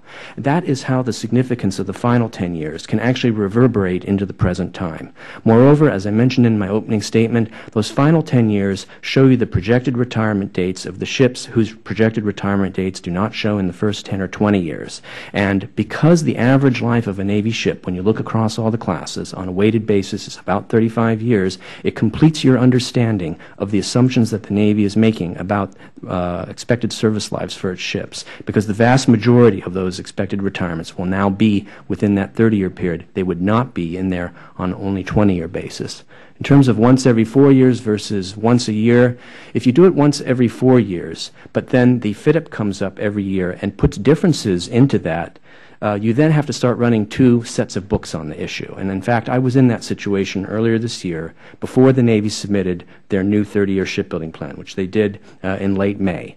Prior to that, I had to try and reconcile the FIDIP data from this year's budget with the 30-year plan from a year ago, and there were differences between the two, and I had to start running two sets of tables to present every situation, which were loaded with a lot of footnotes to explain the discrepancies.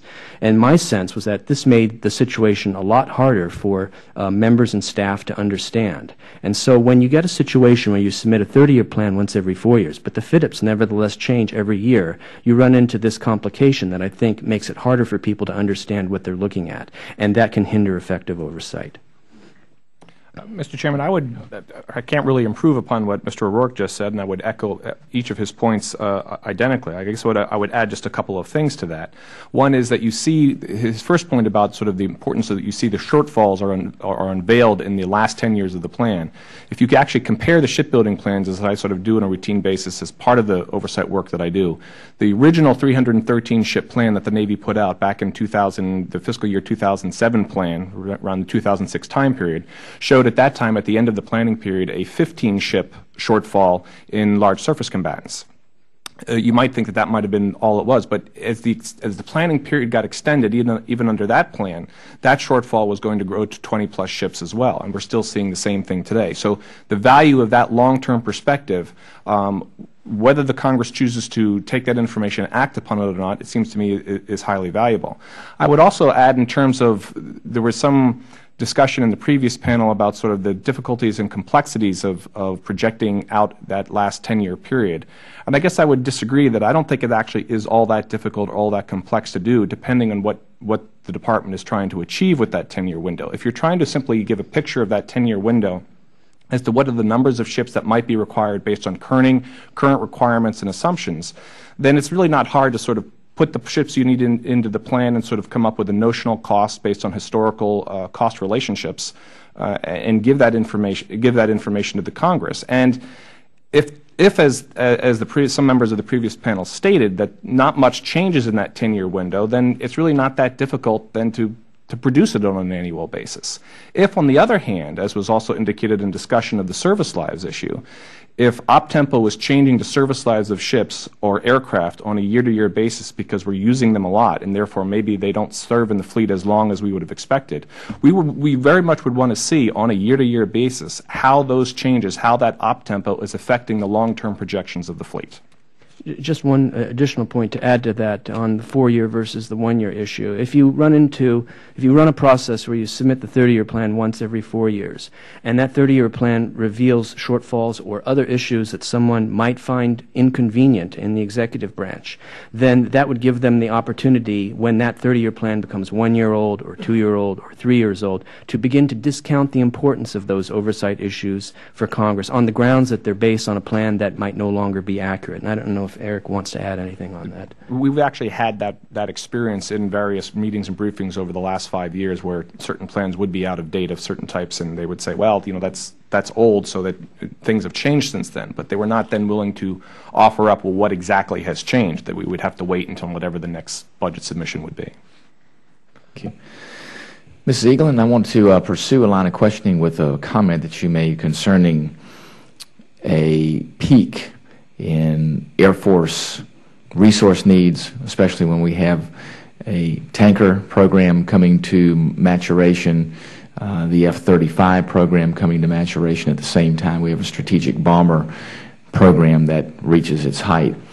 And the costs that are reflected in that, do you believe that under the current planning process that difficulty is accurately reflected? And again, I want to look at, are we really able to properly project that to make sure that at that time we are now aware of the stresses that'll put on resources in a fairly challenging time of resources? I want you to comment on that. And then I think you also brought up an interesting perspective on one element of this strategic planning process that does seem to be lacking, and that is on the Army side of things, with rotary winged aircraft and other assets there that should be part of a planning process that we put in place that's similar for ships and other aircraft. That element of the planning process does seem to be lacking. So I want to get your perspective on the scope of what we may want to consider as far as the Army's involvement in the process, what they ought to possibly bring to the table as far as planning. to make sure that we have a proper representation and evaluation of what the needs are from top to bottom within DoD. Absolutely. Thank you. Regarding, do we have a good sense of this bow wave, this pressure, particularly on Air Force aviation plans in the early 2020s? I would argue no. And the plan lacks the detail that Dr. Labs just identified that is required, but at least it gives you an avenue to ask these questions. You would not be able to ask them without this. So, for example, the fiscal year 11 aviation plan, and then you compare it with the 12. The year-over-year assumptions changed pretty dramatically in terms of available resources to the Department of Defense. Basically, the 11 plan called for a 3% real growth in aviation funding, as if there was an aviation pot of money, but similar to the SCN account. And the 12 plan, just 1 year later, suggests zero real growth after 2017 and didn't even address the years between now and then. Not sure where specifically that came from, if this was just, predictions by the Secretary made 1 year and not, or President Obama's deficit reduction goals. But these are important because what the plan said year over year, it reduced planned spending from $268 billion to $259 billion in just this 1 year change.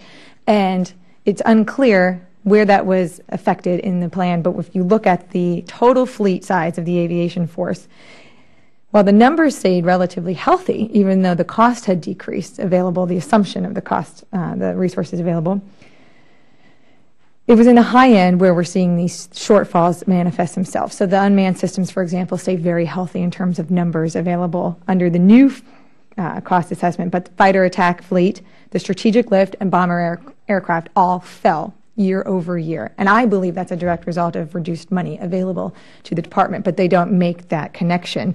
This is something that members are certainly interested in.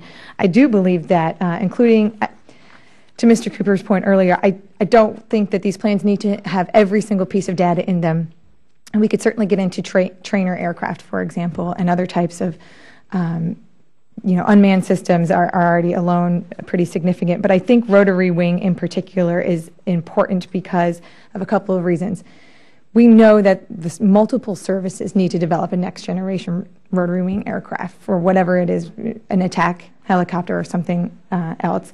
And those plans are actually, if the department had been serious about this, should have begun about 5 years ago, so that the R&D would be coming online just about now. Heavy lift is something that the heavy lift aircraft in the rotary wing is something the last panel brought up as well, and I believe that's true in particular for the Navy. Their MH-53EC Dragon helicopters are the only heavy lift ones that they have in the fleet, and they're not going to last forever. And there's no discussion or at least clarity in terms of the R&D planning that's required today. If we want to put this in the fleet by 2019, we're looking at basically 2013, next year's budget, or 2014 at the latest to do that. Very good. Thank you, Ms. England. Mr. Cooper? Thank you, Mr. Chairman. All the witnesses on this panel seem to like the requirement that the Pentagon do the 30-year shipbuilding report. In fact, for some of you, it's your favorite report, it seems like. 2 of you work for a government agency. Does either the Library of Congress or CBO have a 30-year plan? I am not aware that the Library of Congress has a 30-year plan, no. No, Mr. Cooper, I'm not aware that CBO has a 30-year plan for... Have either of you advocated for a 30-year plan for your agency? It's not my role to advocate policies for the Library of Congress one way or the other. Well, just informally, speaking as a citizen, do you think it would be a good idea for the Library of Congress or the CBO to have such a plan? As a general management practice, if an entity is involved in the construction of capital assets that have very long lifetimes, it might then make sense for that entity to have a planning process in place that encapsulates the lifespan of those assets. But bottom line is, neither one of your agencies has such a plan, and for various reasons, one hasn't been advocated, apparently. I can't say that our agency doesn't have that plan, but I'm not aware of one. You seem to be a very informed person. I think you'd be aware of one if they had one. Another line of questioning is this. It seems to me that a core competency for military service is preserving warfighting capability, not just during their tenure as officers, but in their handoff. It also seems to me that we had quite a capable military before this 30-year requirement was put into place, 10 years ago or 1 year ago, depending on whether you're talking ships or aircraft. But now we've layered on this new requirement that almost assumes that our general officers are incompetent or untrustworthy, because otherwise they can't be trusted to deliver capability in the future that'll sustain our great nation. I think it's a question, as you put it, about whether the requirement implies incompetence on the part of the military. Even before the 30-year plans were submitted, the DoD was in the regular practice of looking at these years out beyond the end of the FYDP anyway, in something they called the Extended Planning Annex. They still do that today. And so what this does is not imply, in my view, incompetence on the part of the military officers. What it does instead is give visibility to Congress of this long-range planning data, which can be helpful in congressional oversight, but which Congress previously did not have visibility into. Well, we're very good at pretending to be armchair generals and admirals. The question is whether we have a stronger nation as a result. And as you know, defense bills used to be quite short. Now they're incredibly long, they're full of red tape, and sometimes we can't even get out of our own red tape. And this, I am worried, is another one of those red tape requirements that ensures future generations of armchair generals and is very satisfying for oversight but not necessarily helpful to warfighters. I agree that the burden of preparing a report for Congress should be weighed against its value, and I stated that in my prepared statement for this hearing. In my view, this is a valuable report for assisting congressional oversight in issues relating to the Navy. Ships are central to the Navy. You can't have a Navy without them. It is the thing that they spend the largest ticket items on. And so, in my view, there are grounds for people to come to that conclusion, if they should so wish, that the report, in fact, is worth the amount of time needed to put it together. And as Eric indicated in one of his earlier responses, if the plan doesn't change very much from year to year, then the burden of preparing a new one each year is not necessarily that great. But if the plan does change a lot from year to year, then that, in fact, becomes a reason why Congress might, in fact, need to get it every year so that it can have that change data on a timely basis and not work off of outdated information. If I could reclaim my time, I'm limited by the chairman.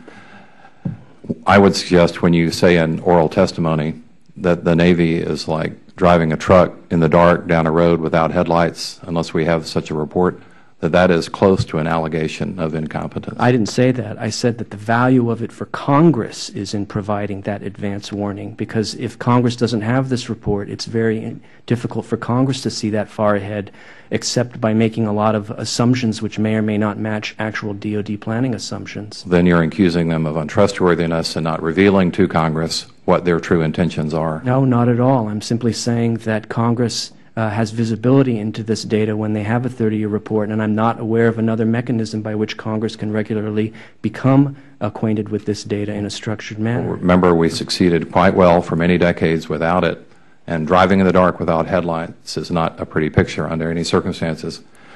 Another line of questioning, if we do care about the future, and I think we should, remember that the federal government is the only large entity left in America that refuses to use real accrual accounting, which takes into account future obligations.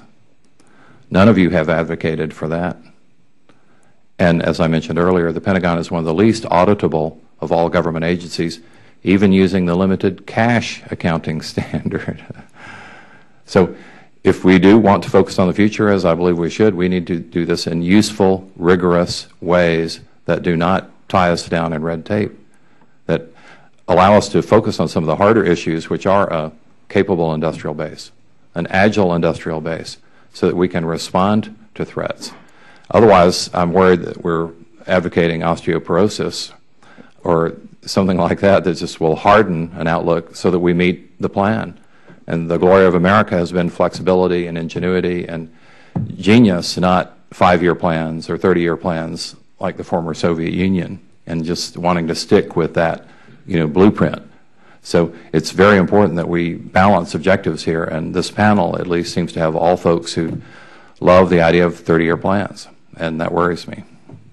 Mr. Cooper, I would say that CBO routinely looks long-term over a lot of stuff. In fact, we have a 75-year look at things like Social Security and Medicare, because you don't get sort of the long-term effects of what it's going to mean for the federal deficit, for the federal budget situation. I'm quite well aware of that. Yes, sir. I'm certain that you are. So in that sense, certainly the organization has looked at long-term perspectives in a variety of subject areas. I don't look at sort of the requirement of a presentation of a 30-year shipbuilding or aircraft plan as challenging the administration's or the service's competence. What it does is it provides information and visibility to sort of what the planning process for future military forces should be, and I don't see a disadvantage where more information I don't see a situation why more information in that respect would be a bad thing. Well, I think if you look at personnel trend costs in the Pentagon, that they are liable in the out years to crowd out all weapons systems. Yes, sir. Well, CBO actually puts out publications that show that. I'm aware of that, but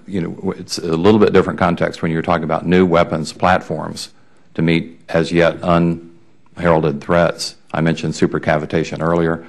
No one anticipated, as one of the witnesses mentioned, unmanned aircraft, drones, things like that. We have to be flexible, and I trust at least our admirals and generals to do their jobs and not blindside Congress, not to give them a blank check, but to have a capable handoff to the next generation of general officers. And that seems to be somewhat at question here. I don't think the presentation, though, of a 30-year plan is in any way limiting the flexibility of the services in developing responses to new weapons, new capabilities, new security environments. But in fact, if anything, it would help illuminate sort of what is going on and what factors into their decision-making as they look into the future. It creates an entitlement mentality in certain seaports, shipports, building yards for a certain amount of jobs going forward, whether the nation needs them or not. It creates that environment of promise, and I think it reduces agility. Thank you, Mr. Chairman. Thank you, Mr. Cooper. Mr. Kaufman? Thank you, Mr. Chairman.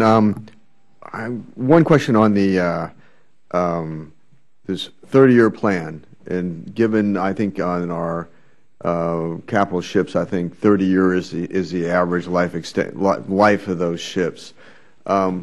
Is it important up front to make, because don't we use the service life extension program for most of our major weapon systems like ships? Is it feasible to incorporate that in the planning process directly, that there's going to be a SLEP of these systems? Anybody? We're tending to run our systems longer and longer over time. We're running ships over longer lives now than we did in previous decades, and that's true for aircraft as well. If DoD or the Navy has a program for extending the official service life of a platform, it can incorporate that into a 30-year plan. What the 30-year plan can also tell you is whether there's possibly a need for doing more of that on classes of ships or aircraft for which SLEPs have not yet been approved. SLEPs are also sometimes not technically feasible or cost-effective for every kind of ship or aircraft. They could be, for example, very difficult to accomplish on attack submarines due to limits on pressure hull life. I would agree with what Mr. O'Rourke said, and the other thing that's sort of at work here is that we have done service life extension programs on certain types of ships in the past, which is actually an SCN, usually has been an SCN-funded activity. Where the Navy seems to be moving in the future, as they recognize that certain ships are going to be in the fleet longer or longer than anticipated, they try to put a lot of that maintenance activities actually in the maintenance accounts on a more incremental basis. In other words, the Navy's planning going forward has been to do less of sort of take a ship out of service for a year and do a major overhaul, but rather try to maintain it a little bit better over the course of its service life so they can still maintain a higher state of readiness and a higher state of utility for that ship than as possible. So, but it's certainly something that can be featured into the planning process and has occurred so in the past. I would just add that to put service life extensions in context, the answer to your question is yes, but it also can help you take it one step even further into detail and highlight the cost-benefit analysis of a service life extension versus the purchase of a brand new system. So the C-130 is a good example here. The C-130 center wind box design has an inherent weakness, which means all of them will need to be replaced. This is in addition to the modernization of all of the H models. There may come a tipping point where Congress may say, forget it. We want just additional new aircraft. But also, SLEPs aren't fail-safe. We've seen this with the A-10Cs, for example. Those aircraft were recently re-winged, and they had their avionics upgraded, and now they are showing fuselage cracks, which was not the point of the SLEP in the first place. So we may have to go back and re-SLEP, for example. And again, what's the cost-benefit analysis of doing this and the impact on the ripple effect on the rest of the fleet? How realistic is the objective of a 313 ship Navy? Are we chasing a metric versus looking at capability,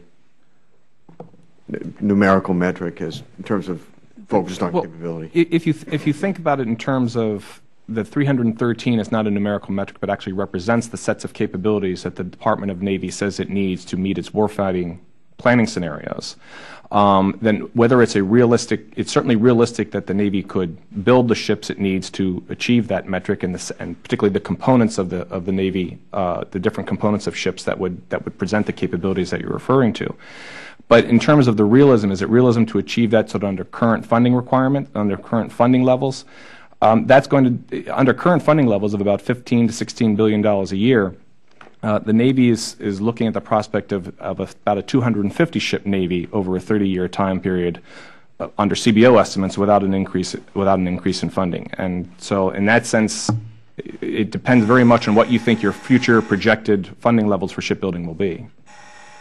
I would just add, the Navy would tell you that the number of ships actually includes an analysis of their unmanned aerial system capability in the BAMs, for example, their maritime mobility aircraft, the P-8 in particular, other unmanned systems, the battle networks, the sensor grids, that all of this is part of the 313 ship fleet. So it is, I would agree with the Navy in this case, that it actually is a capability assessment, although it sounds simplistic that it's just a number, but it is more than that. Okay. Part of what the 30-year shipbuilding plan does, in my view right now, is illuminate the possible need for re-examining the allocation of DoD resources frankly, between the Navy and other parts of DoD, if people, in fact, do want to achieve a fleet of that size and capability. Thank you. Mr. Chairman, I yield it. Mr. Young. Mrs. Eaglin, I'm most intrigued by your long-range technology plan, integrating that into our overall planning process here. And so I wanted to briefly dig into that with you a moment. It seems like right now we first have the national security strategy coming from the White House and the President's advisors driving the QDR. And then you propose adding an additional step after the QDR step before we come up with our inventory goals for our ships and our aircraft production. Is that correct? Did I put it in the right spot there in terms of the I'm sequencing? open to the timing. I'm open to the sequencing. It could be off year every 2. So your R&D S&T plan could be 2 after the QDR. But the developers of the technology roadmap, as you've styled it, would look to the QDR for strategic guidance, presumably, right? Presumably, if the QDR takes a 20-year view, which this last one did not. Okay. Which leads me to my next set of questions here. You've, I think, correctly indicated that any such document should prioritize our needs for additional investment in different capabilities based on those perceived threats and estimated threats out there. Right now, under the most recent QDR, it seems like the prioritization should begin there. Maybe should begin with the President and the national security strategy. Do we have that prioritization, and under the current strategic thinking occurring in the administration, do we have enough direction to be able to develop a prioritized long-range technology or R&D plan? Unfortunately, no. So it does raise a difficulty in terms of doing it, but it doesn't mean it shouldn't be done because, for example, the last QDR was issued in the absence of a national security strategy, and it was largely based on a national defense strategy issued under the previous administration. And I would think Congress would have some problems with the Department not meeting its statutory obligations. It also, largely renders the document ineffective or at least not tied to the current administration's foreign policy, of which defense policy is a derivative. Right. In this case, we had the cart before the horse. And the Secretary, at his recent speech at the American Enterprise Institute, basically alluded to, shockingly, some shortfalls in the QDR planning process, which I think should inform the NDAA debate this year, in fact, saying that there isn't a good link to force structure. And certainly, I'm paraphrasing here, of course, and some other challenges therein. The last QDR served to simply justify the 2010 defense budget. I didn't see it as much more, not to be overly simplistic. So it does pose a challenge for a long-term R&D and S&T plan, but it doesn't make that need irrelevant, because neither of those are really being talked about now. For example, in the aviation plan, we heard the Navy talk about the need for a next-generation air dominance fighter sometime after 2019. The Air Force says they need a new cargo jet, but we're getting ready to shut down our only wide-bodied aircraft production line right now. So, I mean, these are, like I said, it's all about the back end clarifying the front end investment choices. Right. So, to break this down to sort of real-world decisions that those of us in Congress and even people in the Pentagon are asked to make, career military people, I think prioritizing whether we invest in satellite recapitalization or next-generation rotary wing aircraft, and in setting those priorities and determining what level we're going to fund each respective technology becomes impossible, frankly, to do in an informed fashion unless first the administration and then the Pentagon with their robust QDR, unless they do their homework. Am I correct on that analysis? Yes, you are. Okay. Where, in your estimation, in this model, from QDR to the technology roadmap and then setting the inventory goals, at what point do we consider resource constraints, especially since our chairman of the Joint Chiefs and many other observers have noted that our national debt constitutes our nation's greatest national security threat? When do we consider those resource constraints? Is it way back in the QDR process or the national security strategy, or is it after we've developed inventory goals for our Navy?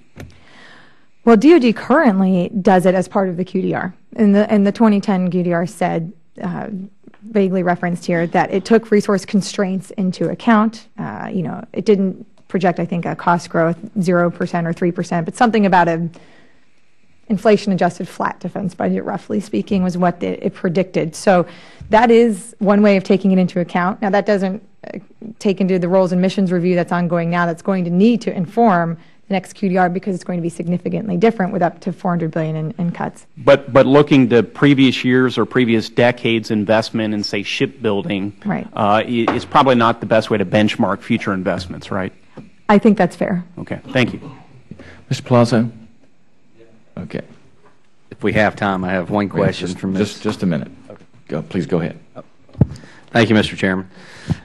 Ms. Eglin, in April, your organization put out a report on defense spending titled "A Strong National Defense: The Armed Forces America Needs and What They Will Cost."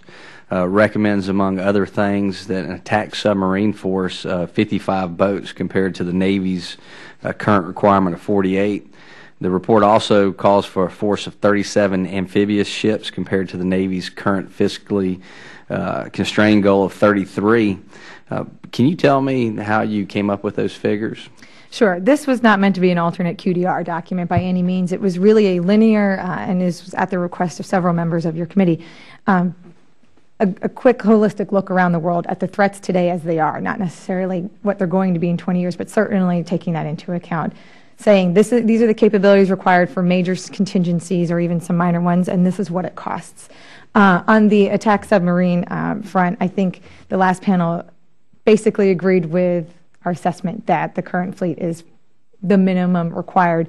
In fact, Admiral Blake said that they are looking to add an additional attack submarine in FY18, and saying that that decision would be made next year by the department, because that's how much in advance they need to plan for that. Our bathtub, or our shortfall in attack submarines, exists not just in the future in terms of numbers, but as another member referenced, it's actually today in terms of meeting combatant commander requirements. On any given day, it could be less than half, up to maybe 60-65% of meeting the worldwide requirements. And so we either need to reduce our appetite for these needs, or if we're not changing the missions, then we need to fund the appropriate level. On the amphibious side, the Navy has previously said that they need 38 of these ships, but they can live with 33 because simply it's unaffordable. So they certainly took resource constraints into account. What I'm concerned about primarily is that the mission set has not changed. And I suppose that the current roles and missions review may help alleviate this mismatch, because we're seeing it across systems, as you've heard here this morning. The high-end requirement is 38, so basically a 2 contingency scenario. So the 2 Marine Expeditionary Brigade fulfillment at 33 is adequate, as General Flynn said, but it doesn't include all their support equipment. So we came out at 37. There's more detail to it, which I could certainly speak to, but to help find the right balance between what's fiscally affordable and what the Navy says is its low and its high-end requirement. Thank you. Mr. Chairman, I yield back balance of my time. Thank you, Mr. Palazzo. Folks, we're going to head on to a vote right now. Thank you so much for your testimony today. What I would ask, as I did with the last group of panelists, if you would let us know, again, in writing, your thoughts about what we could do to make the planning process as useful as possible, making it as streamlined as possible. I can assure you that this planning process is not an attempt to question the integrity of any of our military leaders, but it is incumbent upon us as members of Congress to assert our constitutional duties and oversight, and that is getting information from the executive branch in order to make sure that we are assuming those proper duties. The way we do that is to get good, accurate, and timely information from the Department of Defense, and I do think that's necessary for planning. And I would agree that short of that, how do we make proper decisions? So I would say that we're trying to find the best balance with the planning process and the timeliness of it. So if you could give us, again, your thoughts, and many of those you gave us here today, that would be very helpful, because we do plan on pursuing how to make sure we make that planning process as functional and as useful as possible. So thank you again for your testimony today. Thank you. Thank you, Mr. Chairman. I will adjourn the committee.